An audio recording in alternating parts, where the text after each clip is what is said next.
E hoje a nossa entrevistada é a doutora Letícia Barreto, aqui da Defensoria Pública em Pontes de Lacerda. Doutora, falar um pouquinho dos desafios, né, que a senhora enfrentou ao longo da vida, quando recebeu esse diagnóstico, como é que foi para a senhora ter dado início aí à sua carreira profissional sendo uma pessoa que tem autismo?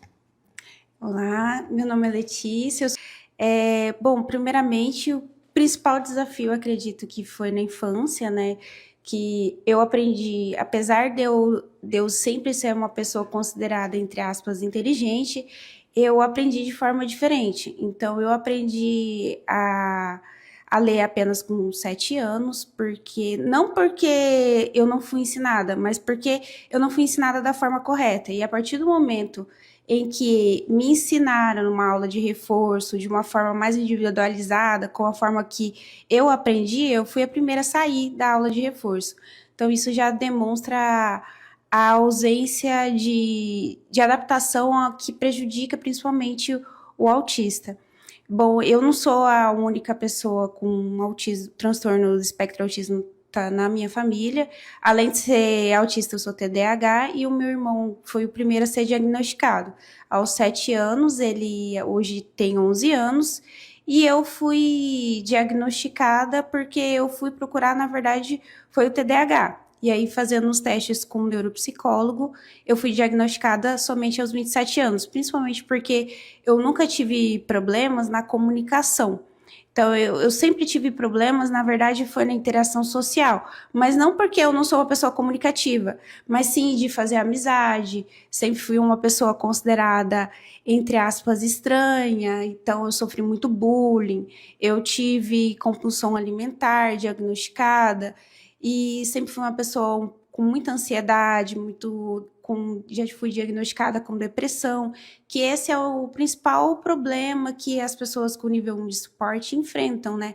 Que não tem o diagnóstico, além da depressão e ansiedade crônica, problema para dormir. Então, eu tive que fazer terapias, fiz terapias, mesmo sem o diagnóstico, fazia terapia cognitivo-comportamental.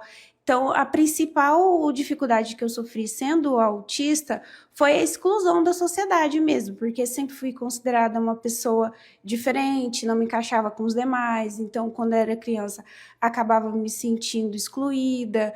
Tentava, por ser uma pessoa comunicativa, conversar com as pessoas, só que eu sempre fui uma pessoa muito sincera, então não conseguia entender que algumas coisas você não poderia falar, que poderia magoar as pessoas. E como parecia, entre aspas, normal, então as pessoas acreditam que ou você está sendo uma pessoa metida, ou que está sendo mal educado, por ser muito direto, ou por ser sincero demais. Como é que foi primeiramente para você e para a família toda receber naquele momento esse diagnóstico? Bom, para minha família foi foi só, eu já sabia, porque como eu já tinha meu irmão com o transtorno do espectro autista, eu sou casada com uma pessoa também diagnosticada, e tem outras pessoas da minha família. O TEA ele é muito associado também à hereditariedade. Então, na minha família tem muitas pessoas. Algumas pessoas falam, não tem ninguém na minha família que tem. Mas na minha família foi muito normal. Até tem um priminho de primeiro grau que foi diagnosticado também, e aí ele tem certas dificuldades, apesar de ser uma pessoa também muito comunicativa, ele acabou andando na ponta do pé, então o pé dele acabou atrofiando. E aí tem várias dificuldades do nível, todos são nível 1 de suporte. Cada um tem a sua dificuldade diferente, que um enfrentou, o outro não enfrentou, mas a maioria, o meu irmão, ele tem seletividade alimentar. Eu e meu priminho, a gente já tem compulsividade alimentar.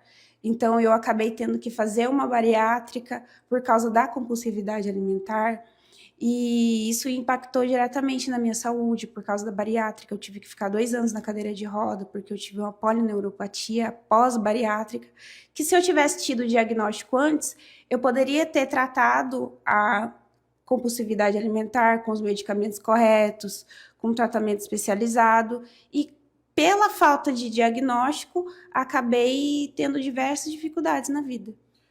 Gostaria de perguntar para você agora como é que foi poder participar como palestrante dessa última edição da Prosa sobre o autismo realizado aqui em nosso município.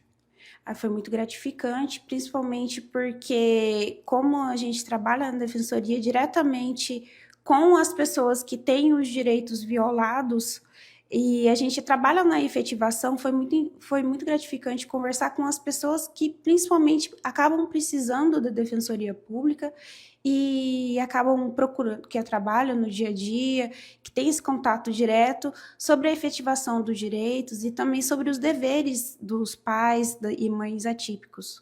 Para nós encerrarmos aqui, o que a senhora diria das famílias, né? Muitas vezes tem aquele tabu dentro de casa, não querem aceitar que está realmente acontecendo, né? Não querem muitas vezes o diagnóstico para não ter uma certeza. O que a senhora gostaria de dizer para essas famílias?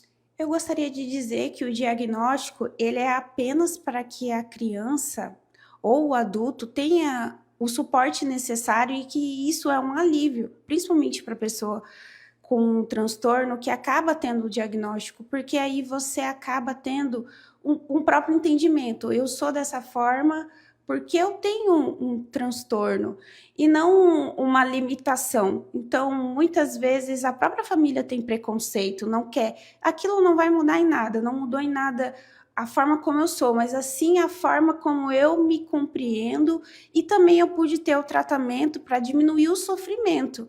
Porque muitas pessoas que têm o nível 1 de suporte, elas acabam sofrendo muito, principalmente interiormente, né? Então, a família não pode pensar assim, meu filho, ele não vai ser nada, ele vai depender para sempre de mim. Eu tenho uma família, eu sou casada agora, eu estou construindo a minha carreira. Então, o autismo, ele não é um rótulo, ele é apenas para a pessoa saber o que ela precisa e para ter os tratamentos necessários.